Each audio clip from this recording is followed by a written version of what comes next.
Komar AUC okochuno William Ruto, okochuno Raila Odinga, but ochuno Kenya.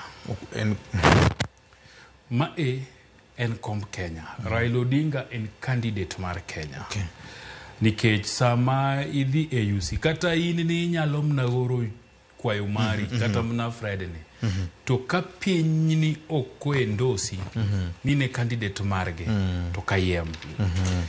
Mana kake wawacho, ni jakom mar AUC, nigi nafas mar betie buche mang'eny, mayalo kendo gombaka, ahinya to weche mag dongruok mar piny Afrika.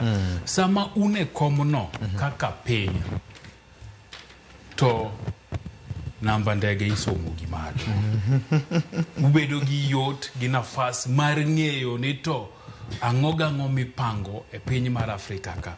Ka gin weche mag maendeleo, wach mar kelo stima, wach mar thieth, weche mag somo.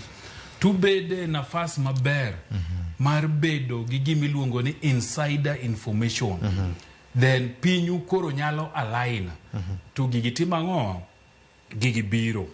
Mar ariyo, sama Kenya en chairperson mar AUC, to bende nitiere luor mimiyo godo piny Kenya e Afrika ka e. Nikech koro gin ema gitimo gimiluongo ni day to day running mar AU. Administrative roles go. Gin ema gitimo ang'owa. Koro nitiere kaka uyudo pek moro samu gombaka gi jowadu e ang'owa e piny Afrika ka. Inyalo wacho ni unequal, yes, but maru nie gioteku moro. Nikech une komno, unyalo decide gik moko mang'eny. Ji mang'eny dwa ng'iye kisiasa, mabende ber. Kendo gen nitiere adiera mochomore gi kanyo. Mokwongo, en ni Raila Odinga is a force and a factor e siasa mar Kenya ka. Siasa mar Kenya ka okinya goyo kokiluonge nying Raila Odinga piny ka.